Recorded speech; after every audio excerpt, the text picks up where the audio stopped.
I am going to keep this topic very simple and very easy to understand, just at the layman's level. I am going to talk to you about, as a purchaser, what you should do for title due diligence of properties.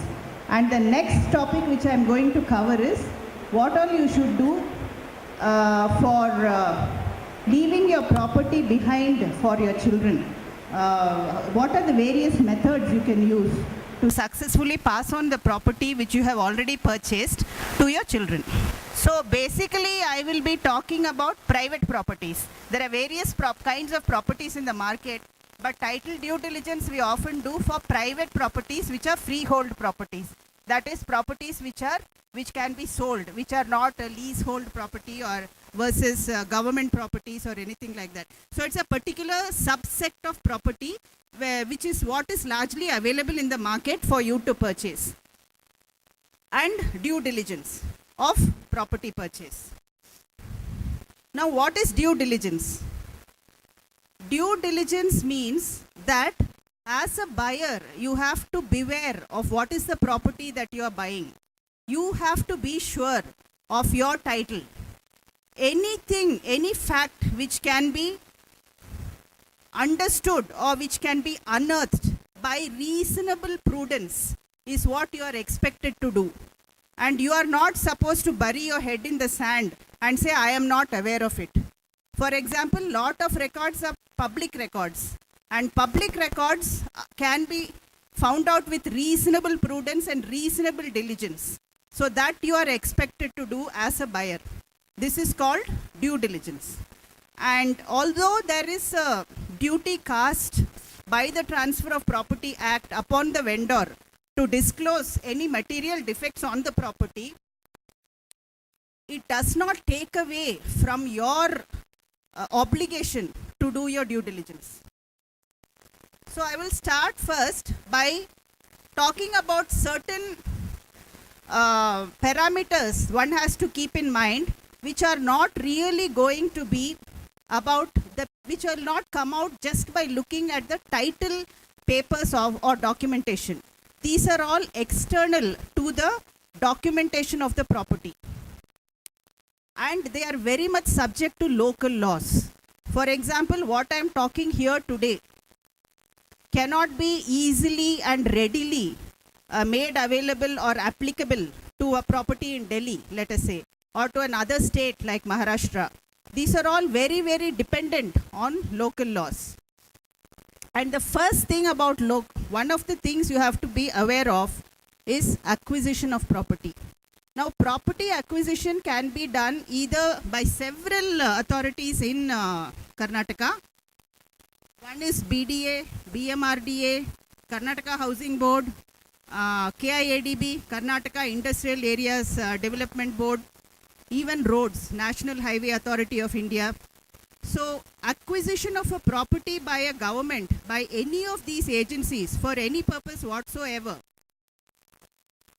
after the preliminary notification of acquisition has come out, that is the intention of the government to acquire such a property, that's when many of these properties come into the market. And when you buy or enter into an agreement or register any such property, title will not pass to you. Title will not pass to you because it's a preeminent domain of the state and they have put a claim first to acquire that property. And therefore, you have to be very careful of acquisition of properties. The next thing I want to talk about is zonal use. This again will not be available for you in your documentation of purchase of property. Zonal use can be anything. In Bangalore, for instance, everything has got a use. BDA has got a zonal use, BMRDA has got a zonal use. It's only properties which are very far away, which are free from any kind of zonal use imposed by the government. They could be residential, they could be commercial, they could be high-tech, they could be agricultural. And you cannot use a property in one use for another use. Although in the latest CDP, that is the CDP which is in force till 2015, the government has recognized a concept of mixed use. Mixed use purpose that as a citizen it will be convenient for you to reside in one place, work in a nearby place. So they have allowed some 20% of the land to be used for other purposes. So even if it's a mixed residential use, 20% of the house in that residential use can be diverted for the purpose of an office. And so there is a lot of flexibility in mixed zoning nowadays.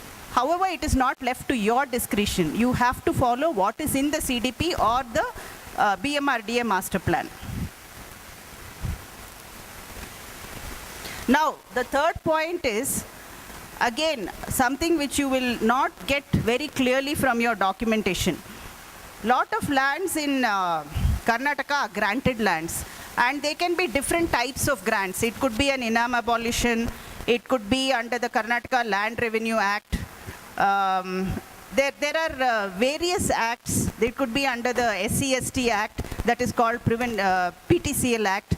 So various types of grants are made, and normally when a land is granted to a person free of cost, he is prohibited from alienating that land. And again, I'm giving you a thumb rule. The normal period of prohibition is for 15 years from the date of the grant. The only transfer possible within these 15 years is by way of partition among members of his or her own family. No agreement of sale is valid and no sale deed is valid. So there is a restrictive period, generally of 15 years for all these lands. And any alienation made during the restricted period is again not a valid transaction. So if a land is allotted to an SC/ST, even after the period of alienation restriction is over, he or she cannot sell the land.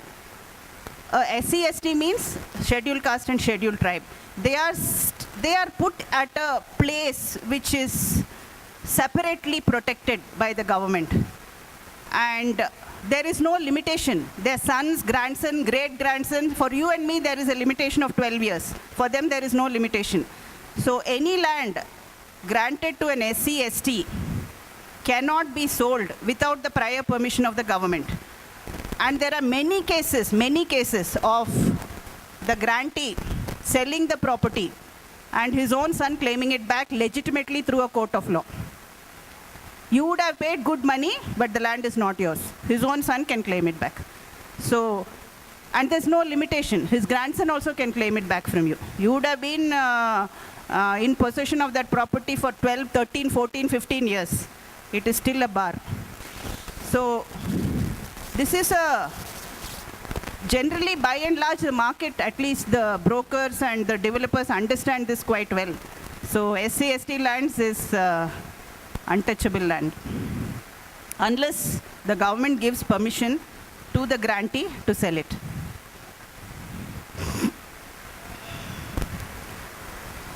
The last point on this slide is about conversion of land. This is a unique provision to the state of Karnataka. In the sense, we don't have it in Tamil Nadu. We might have it in some other states like Maharashtra. I'm not sure about Andhra Pradesh. But any agricultural land which is not converted to non-agricultural use of residential use or commercial use or any other non-agricultural use is deemed to be, and any sites made out of such non-converted agricultural land is deemed to be a revenue site.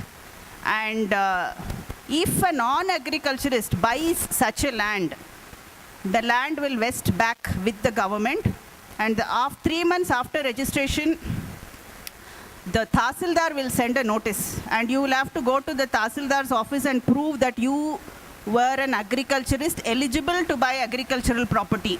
For that, you have to meet 2 conditions, very, very strict conditions. Most of us cannot meet it.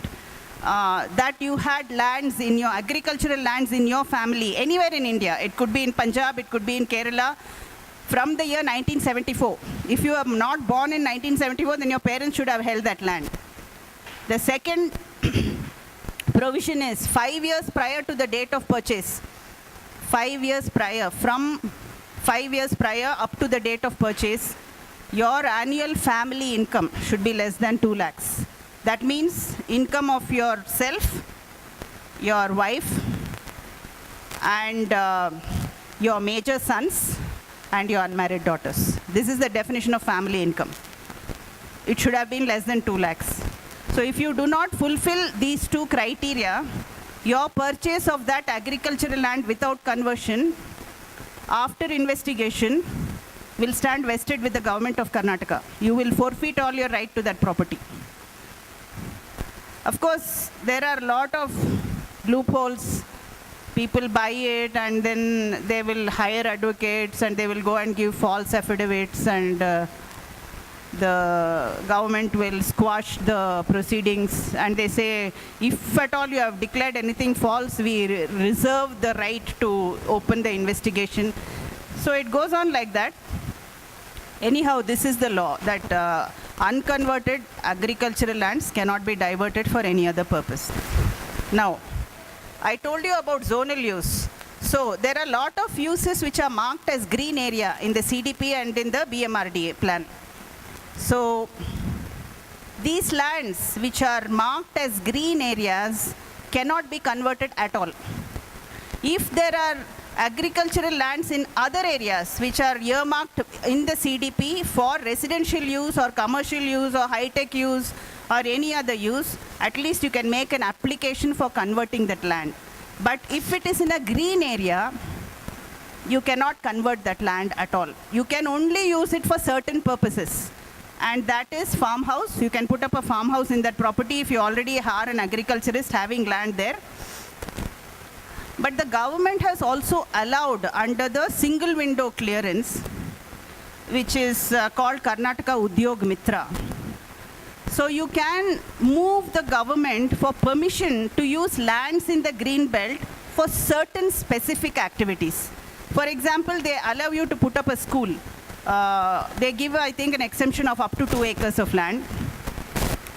They are allowing horticulture, floriculture, even agro-based industries are allowed.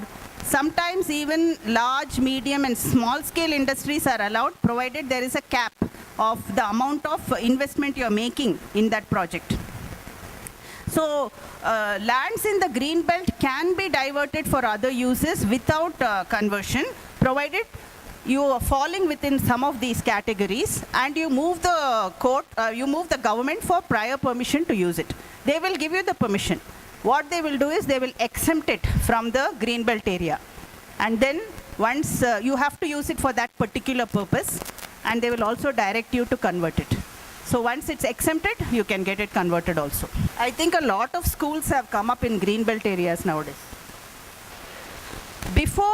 Once you are aware of all these, once you are clear that the land is not acquired, that it is compliant with zonal use, then you have to come to the second level of documentation, title scrutiny.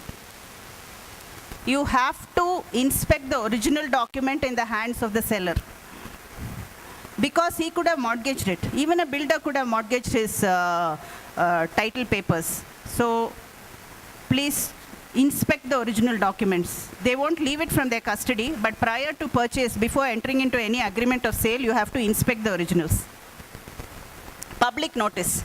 Very necessary in case there is a litigation on the property or you suspect a litigation on the property where there are prior agreement holders which have not been revealed to you. So to flush out litigation and also left out legal heirs. Public notice of your intention to purchase the property in 2 prominent papers, one in Kannada and one in English, is necessary. But I don't think this is required in all cases. I normally use my judgment because it's a fairly costly thing to do if you want to put it in prominent papers like Times of India and Deccan Herald. It's all right if you want to use it in Hindu, and Indian Express don't charge much. And Kannada papers are also quite cheap. But if you want wide publicity and circulation, and if you suspect if there is no good faith between you and the vendor, or if there is some suspicion lurking in your mind, or lurking in your advocate's mind, I think this is a very prudent step, and it has a double benefit for you. Tomorrow, if some legal error comes up, and claims the property, you would have done your due diligence and the court will protect you completely. If you are a purchaser who has done your due diligence and has paid good money to buy the property and has put a public notice, your merit of your case will be very, very good. The third point is, if you can't put a public notice, at least fence the property. Fence the property and put a notice board on the property and wait for the neighbors to come up to you and tell you if there's any problem with the property. Fencing is a very, very, very good and effective way of flushing out all kinds of disputes, including boundary disputes, and you can also put up your intention to purchase the property with the permission of the vendor.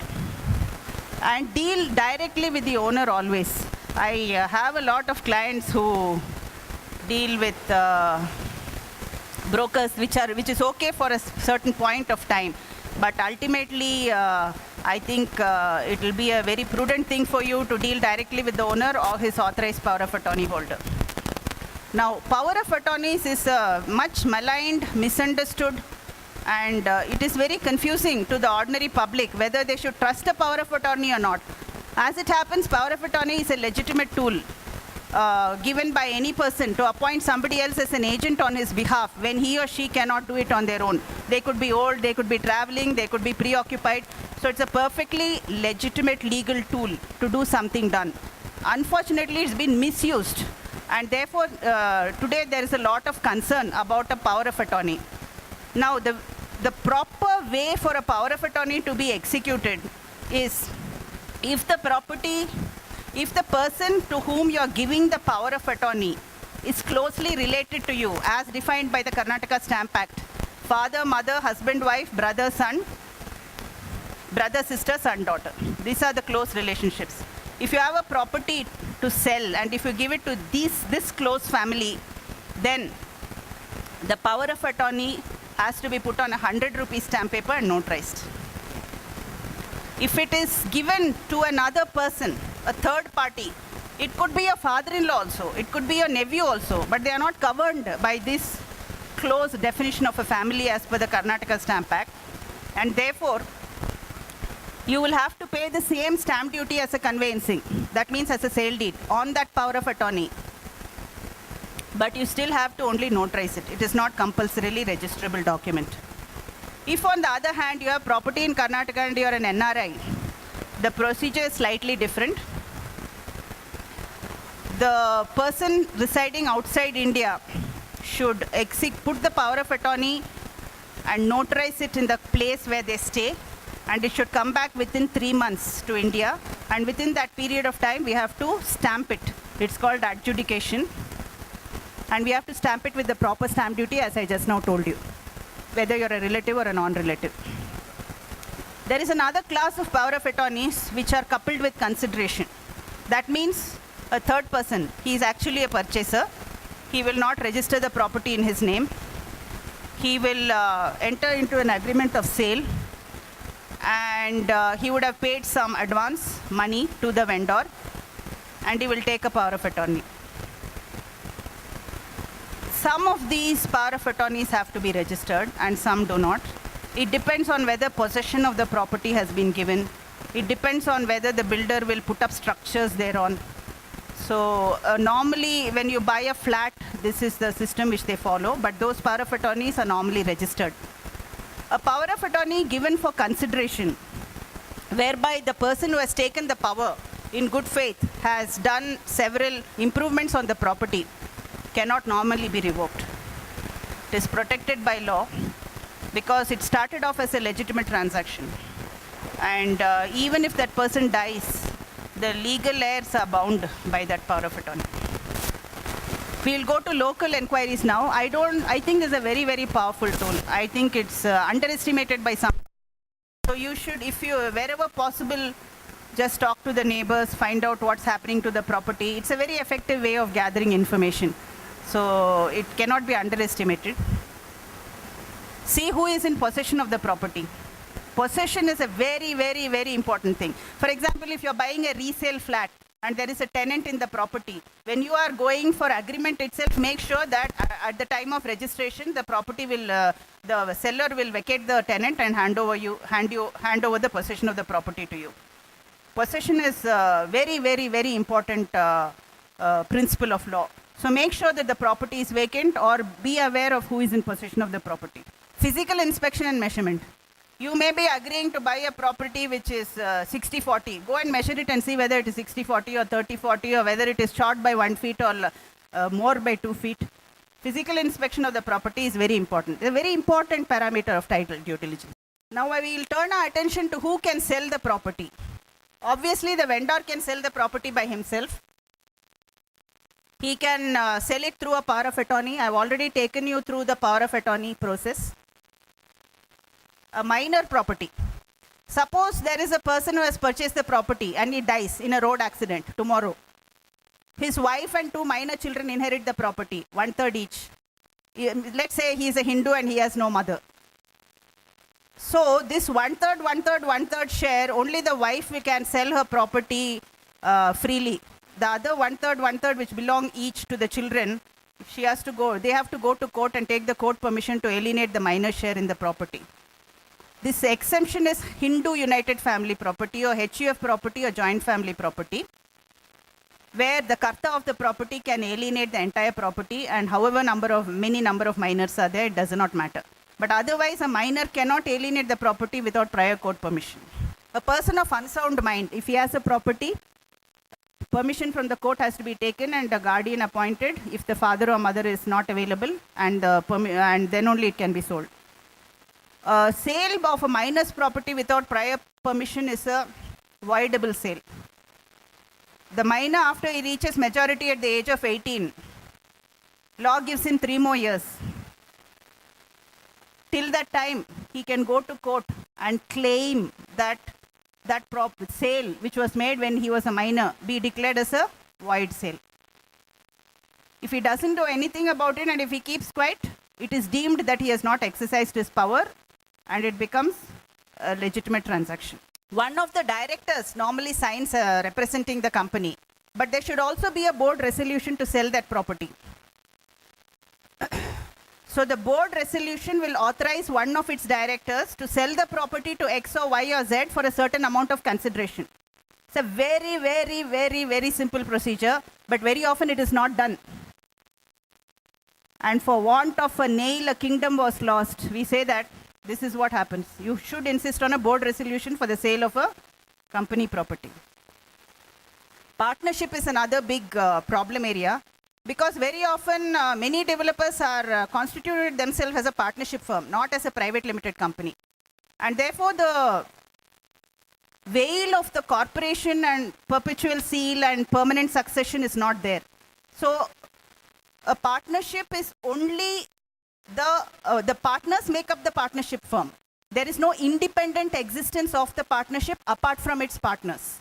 And therefore, all the partners are required when the property is being sold. However, if a power of attorney is given by other partners to one of the partners, he can represent the partnership firm.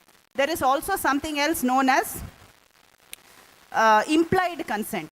So implied consent means there is some kind of letter or some documentation or conduct which the other partners show to one partner that he is authorized to sell that property. So we normally normally say he is the authorized partner, authorized by all the others to sell the property. So one partner, if he has the implied or express consent of the other partners, can sell the property. Otherwise, it's always prudent to bring in all the partners into the sale deed to represent the partnership firm. HUF can always be represented by its karta. Normally, the karta is the eldest male relative, eldest male family member. Now, we come to the final documentation part of it. The documentation varies from property to property. It will be different if you're buying a flat. It will be different if you're buying a site. It will be different if you're buying agricultural land. We check the chain of title for 30 years. 12 years for something called adverse possession. That means even if you're a trespasser, you're staying peacefully on the property in open, undisputed, continuous possession, adverse to the real owner, hostile to the real owner, who has slept for 12 years, you will become the owner of that property. So we check for 12 years, plus we check for 18 years for minus interest. So that is how we check for 30 years. But For some granted properties, we have to go all the way back to independence to see when is the date of the grant. So title is not a matter of today and tomorrow. It's like a genetic disease. If your great grandfather had a problem, you will get it. I mean, you may get it. It goes like that from property to property. So it's not like somebody has been in possession for 5 years and title is good. This is a very long history we have to look in. This is the general list of documents. You can read it. I want to just talk about a few things. In this list, I will not be touching upon everything. Encumbrance certificate. I think most of you will know about it. It's a reflection of all the transactions in that property done through registration. For any number of years, you can apply for it. It will normally show you who is the last known owner of the property and from whom he bought it and things like that. But there are a lot of things the encumbrance certificate will not show. It will not show agreements of sale. It will not show certain types of mortgages. It will not show you litigation. It will not show you wills, which are registered in Book 4. It will not show you even registered power of attorney sometimes, because that's also in another book, Book 4. It will not show you charges on the property made through default of payment of income tax. The income tax has a right on your property if you don't pay income tax. The government also has a charge on your property if you don't pay your property tax. None of this will be reflected. It will also not reflect charges created by companies. Sometimes they do it with the ROC, Register of Companies. So the encumbrance certificate is a necessary tool, but it is not a complete tool. So there are other parameters of title due diligence which the encumbrance certificate supports, but not fully stands alone by itself. The other list of document I want to talk about is the family tree. Now in rural areas, very often when you buy apartments, they are carved out of agricultural land belonging to a farmer's family. And that family tree, 90% of the time will not reflect the daughters. There will be a Muniappa who has 2 sons, Chikke Gowda and some Sidde Gowda. That's all. In actual fact, he will be having 8 children, 5 of whom will be daughters, or 6 of whom will be daughters, 2 will be sons. So this family tree is a very, very incomplete document, and it is such an essential part of title, because if the person had died, only his 2 sons will take over the property through change of name in the supporting document, like a mutation certificate or RTC or all the revenue records. And they will even sell the property. But I don't think the rights of the daughters in such a property will ever get defeated. And they also have 12 years to claim their rights. And since you are downstream from them, you will be defendant number 2. So family tree is such an important thing that it is much better to go and verify it locally. Even though it's not your job, it's probably the job of lawyers, law firms like mine, to go really and talk to the local village accountant or the panchayatdars, and that's why constructive notice and public notice comes in very useful here. In the worst of the worst cases, you can take an affidavit from these men saying that they have no sisters. A false affidavit is punishable in law by imprisonment, and you are anyway covered by your title due diligence. I've already touched upon power of attorney. Now, one more thing is the sharing agreement. If when you're buying a flat from a developer, there is always a JDA, a joint development agreement. And they will have a sharing ratio, 60-40 or 70-30, whatever it is. So make sure the flat you're buying belongs to the developer. And if it belongs to the owner, you have to get into a slightly differently structured agreement with the owner. There is no question of construction agreement and sale agreement, because the owner already gets the flat constructed and he's selling you the complete flat. So make sure what is the number of the flat you're buying and see where it falls in the sharing agreement, and then pay the person accordingly. Don't pay the developer for something which belongs to the landowner. It's not normally done, but I think you should be prudent to do it. These are the additional documents required for BDA sites. For BDA sites, I think a visit to the BDA office is necessary to rule out any kind of fake sites which are allotted to the first-time purchaser. A lot of them are there in HSR layout and Koramangala. So you must verify that the first allottee was a genuine BDA allottee. There is an additional complication. For the government to smoothly acquire the lands of the farmers, they have floated something called incentive scheme for voluntary surrender of lands. And therefore, if a farmer, without any litigation, after the notification for acquisition comes, gives it to the BDA without going to the court, without filing writ petition, without challenging the acquisition, he gets 160/40 site for every acre of land which he surrenders to the government voluntarily. Those 60/40 sites have the same title history as the farmer's 1 acre of land. So for the sake of convenience, BDA will register that sale deed in the name of the khatedar, who is the karta of the family. When you are buying it, you'll have a clear BDA site sale deed saying this land has been allotted to X, Y, or Z. But when you are taking from that person, you should include his wife, his mother, his children, his grandchildren, and everybody, because in the eyes of the law, it is nothing but an exchange. And therefore, everybody who had a right to that farmland also have a right to that site. So these are the two additional requirements for a BDA site. Visit to the BDA office and extra care while buying an owner's incentive site. I think I have covered this. Whenever you buy a land from a company, there are certain charges which the company creates which are not reflected in the encumbrance certificate. Therefore, it will be, if you do an ROC search, Register of Companies search, if you have the name of the company, nowadays we can go into the Register of Companies website and find the history, geography, everything about that property. So we'll get a list of all the properties he has mortgaged, might have mortgaged. The other shortcut to this is, if he has the custody of the originals, he can skip this step. Because if he has created a charge on the property, he would have given the originals to them. I have a lot of clients who don't know the difference between a sale agreement and a sale deed. See, an agreement of sale is a document which you enter into prior to the sale deed, and it is normally not registered. It is a contract to buy, whereby you pay a certain advance. And then after you take your bank loan or whatever it is, then you go in for a sale deed, and that will be registered. A sale agreement is a personal right to buy a property. It does not create a charge on the property itself. It is mainly used if you need bank loans. And builders always resort to sale agreement because they need to take some advance from you, book the property, and allow you to get your bank loan. It is optionally registrable, and 0.1% stamp duty is charged on the value which you agreed to buy, and it will be set off if when you register the sale deed. 0.1% will be subtracted if you show the same value. If you are agreeing to buy a property for 15 lakhs and register it for 15 lakhs, you will get the set off. If you want to save stamp duty and bring down that property value, the set off is not available to you.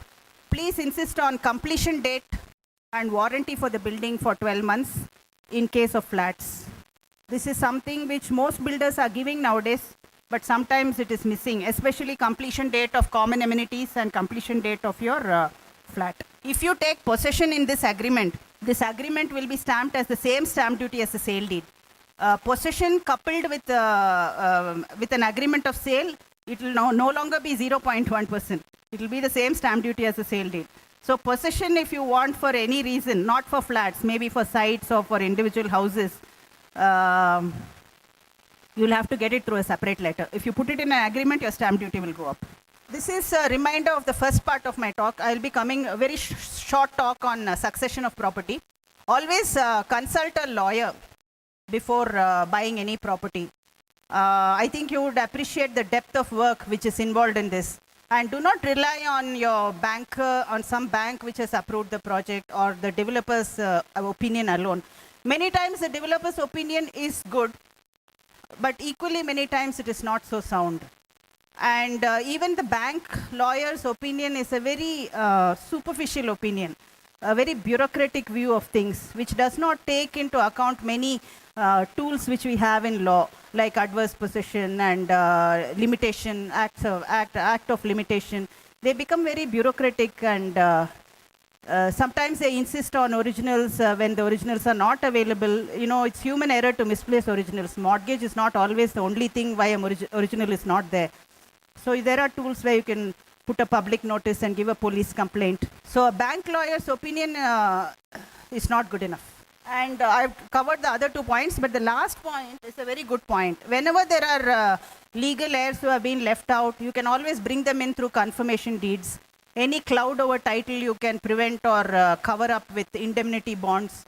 It's a very nice tool which lawyers have. So we can make use of all that for covering up or taking away the cloud of title over a property, or even a property, some person, a man can say, it's my self-acquired property, but I have treated it as a HUF, a Hindu United Family property. It is simply through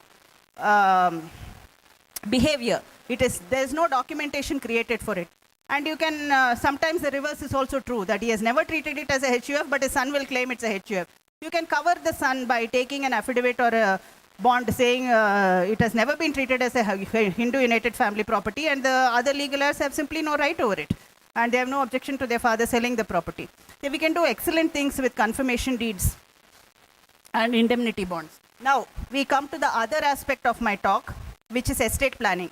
How you can settle the property prior to your death before to pass it on to your children. You can do it in two ways. You can do it without anything. You can simply die and the law will take over and define who your heirs are, depending on whether you're a Christian or a Hindu or a Muslim. Or you can leave a will, in which case the will take effect. If you want your property to go to X, Y, or Z, it will go to X, Y, or Z. You can do it in your lifetime. All these wills and all, you can write a will, but it will take effect only after your death. But if you want to settle the property during your lifetime, you can do a gift deed, you can do a settlement deed, you can do a partition. But all these three documents have to be registered. And it will transfer the property with immediate effect to your legal heirs, such of those legal heirs whom you wish to transfer it to. There is a lot of confusion about wills also. See, a will can be changed every day. You can write a will today and change it tomorrow. It's a document which requires no registration. And you need not, there was a time when Christian wills had to be probated. That is, within 3 years after the death of the testator, the legal heirs have to go to court and get that will probated. That requirement has now gone, except in very small pockets of India, which I won't bore you with. Right now, for your purpose, no will need be probated at all. The only requirement for Muslim wills, they cannot will away more than 1/3 of their property. The other two-thirds will pass by inheritance according to the subsect of Muslim category to which they belong to. 1/3 they can gift away by will. If you are an NRI who has property in India, your immovable properties will be governed by the laws of India wherever you are. You can go to the US also and make a will. The law governing your will is the law of India, because immovable properties are governed by the law in which they are situated. Simple requirements for making a will. It should be made voluntarily without any undue force, coercion. It should be made while you're of sound mind. It should be in writing. Only a soldier who's dying is exempted and is given a chance to make an oral will. It should be attested or signed by the testator. If you're too old, you can just put on mark over there, and that attestation should be seen by two people. And those two witnesses should sign the will in your presence. They should have seen you make the will and they should sign it in your presence, not somewhere after 2 days. You should have the power to will away that property. If you have, let's say the husband has died, the wife can't make a will for the entire property if she has 2 children, because she's only 1/3 owner of that property. And it should not be for any illegal or immoral purpose. You can change a will every day. If you happen to register a will, you should do the change by a registered new will. You can also do something called a codicil, which is the same effect as a new will. I think this is the last slide. See, a male Hindu, I am not talking about all communities, but a male Hindu is cast with the obligation under the Hindu Adoption and Maintenance Act to maintain his wife, his aged parents, and his unmarried daughters. And therefore, if you want to defeat this, you could will away the property to somebody else, and the beneficiary of your will have to maintain those people. It follows. I think more or less I have covered whatever I wanted to say. So, if there's any question, you can ask me, because the other agencies that have notified the property. It's published in the Gazette, Government Gazette, which we subscribe to periodically. And if you're not a subscriber of the Gazette, you can go to the 4-5 top agencies and find out. You can visit KHB, Karnataka Housing Board.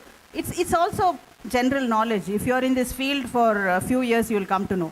BDA, KHB, KIADB, A few agencies like this will find, you can find out the acquisition. But I heard that in some of the columns that probation of a will is very expensive, but you are saying there is no probation required.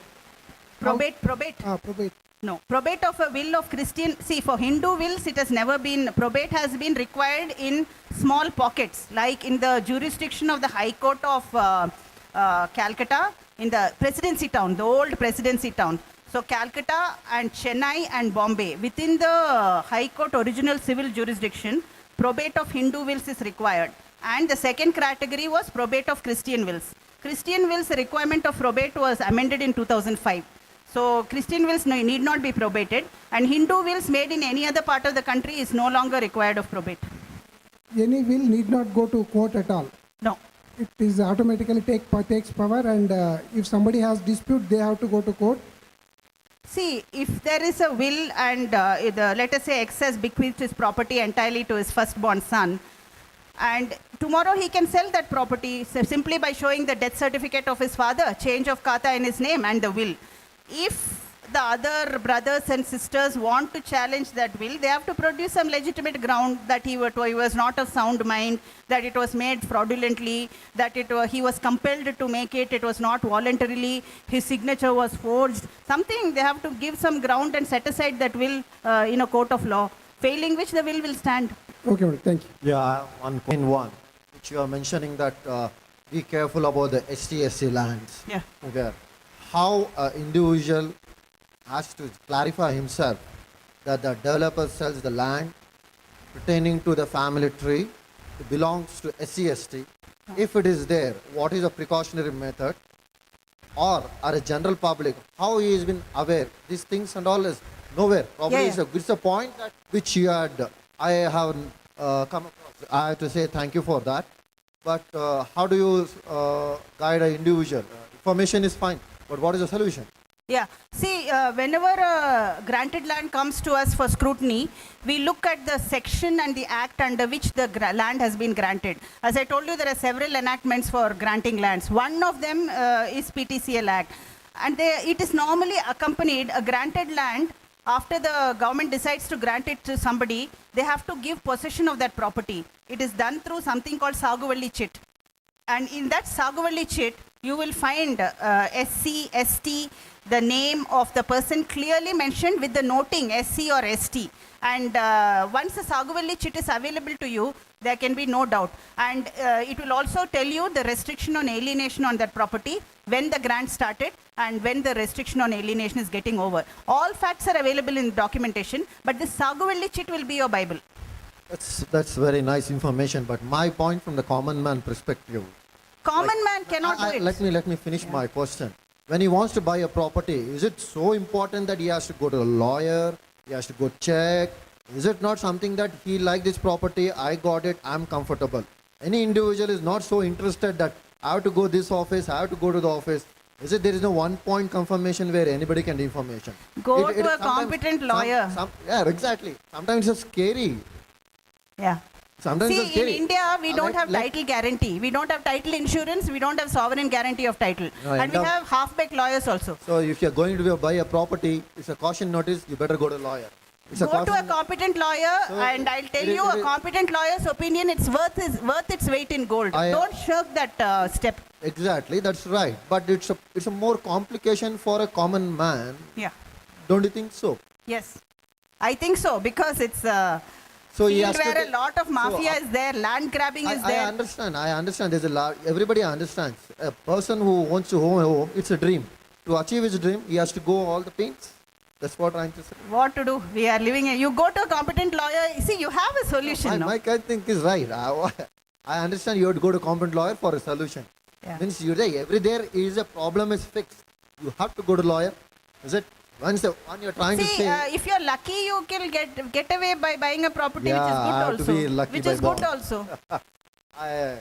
If he wants to buy a property, you better check all these documents. No, it's not possible for a layman to do it. That's what I'm trying to ask. No, it's not possible. For a common man, it's a scary subject. He achieves his dream. Even I would hesitate to buy a property which is in Maharashtra or Delhi on my own. I wouldn't do it. At least you have much sound knowledge towards the And documentation. I still wouldn't do it. I would go to a competent lawyer there. Fine, madam. As a common man, everybody is not a lawyer for him. How do you? No, How to pay reach? 5,000 rupees. No, you're buying a property worth 10 lakhs, pay 5,000 rupees to your lawyer and get it done. No. You need to have to check everything. That's the mandate. Yes. Okay, I appreciate it. Thank you. Thank you, ma'am. I just want now. Yeah. So, what is your opinion on that? Because a lot of our friends also are buying the farmlands, which is like agriculture lands, which is made into different bits and then sold as farmland.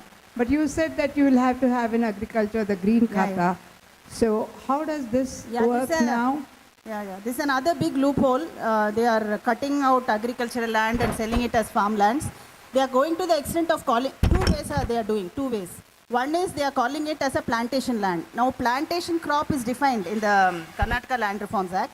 It is coffee, tea, pepper, cardamom, that's all. And I think one more crop is there. They grow only on slopes.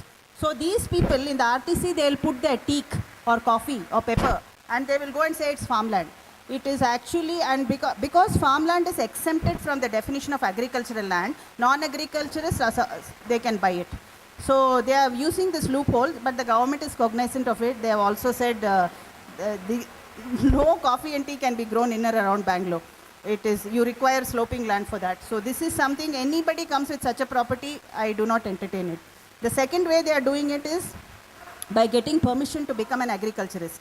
This is happening in the rural areas with the connivance of the local officers there, they are doing it. And even for that, your income should be less than 5 lakhs. But they are giving false affidavits and they are making the purchaser an permission to become an agriculturist and they are buying, registering 1-2 acres in their name. See, sleeping dogs will lie till the next Tahsildar comes or the guy after him will come. Then he'll take suo motu action. It's all not risk-free.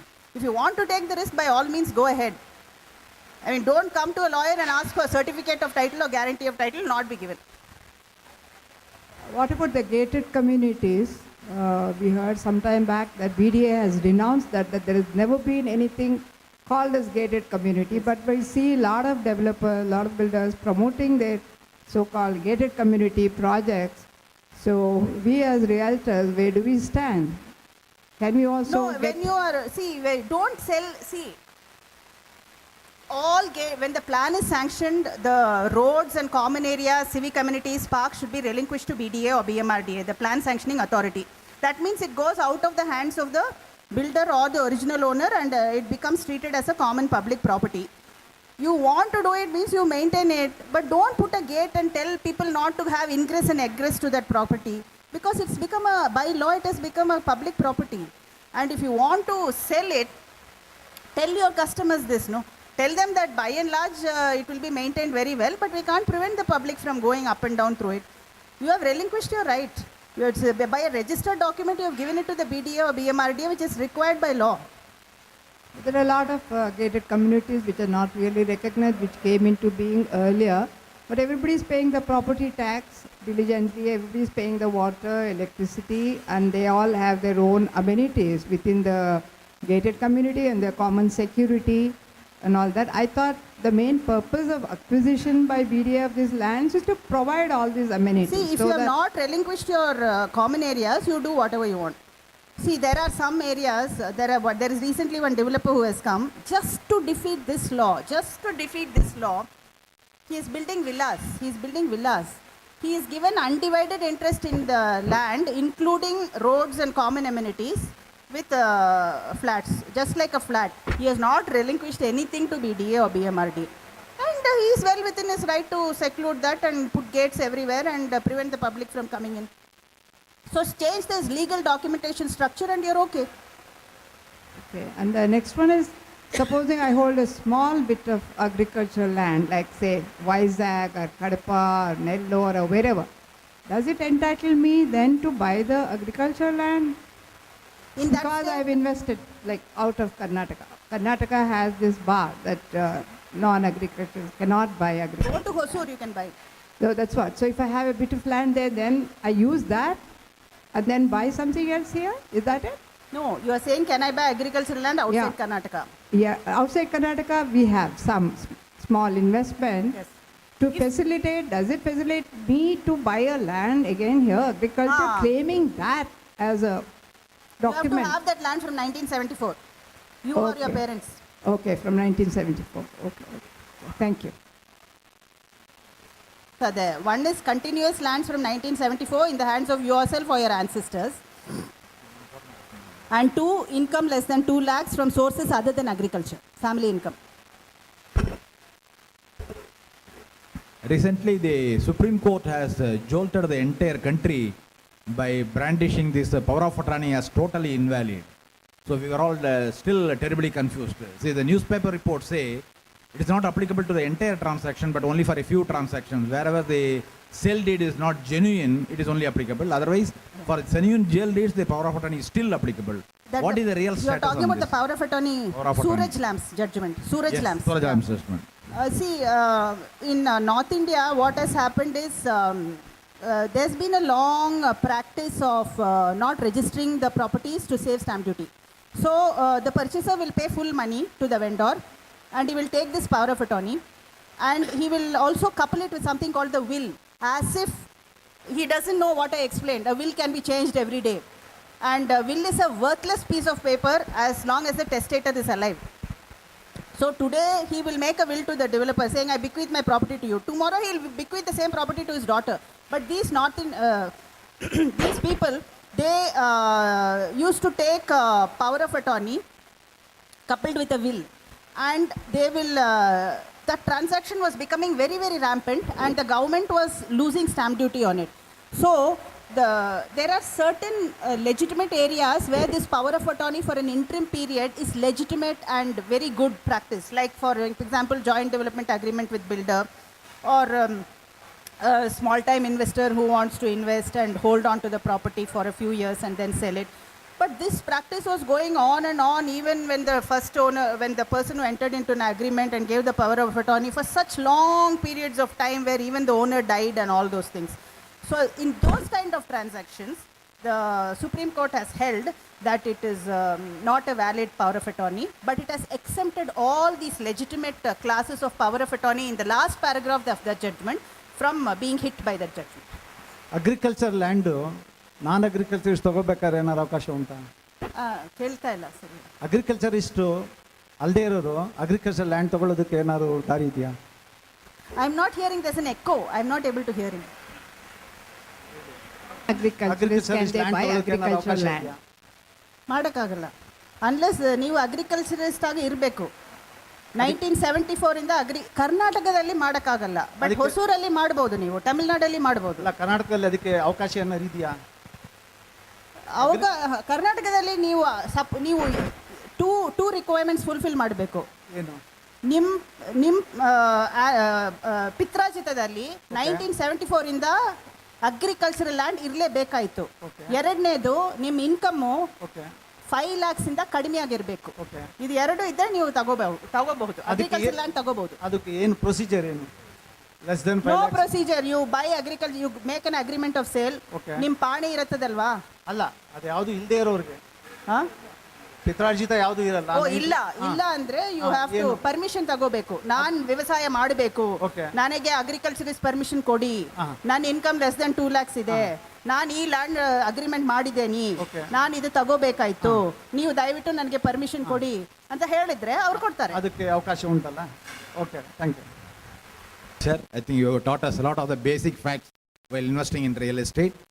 And I appreciate Mr. Anil Nayak of Kradai, who has initiated this power session. Can I request him to hand over a small memento to Ms. Vatsala?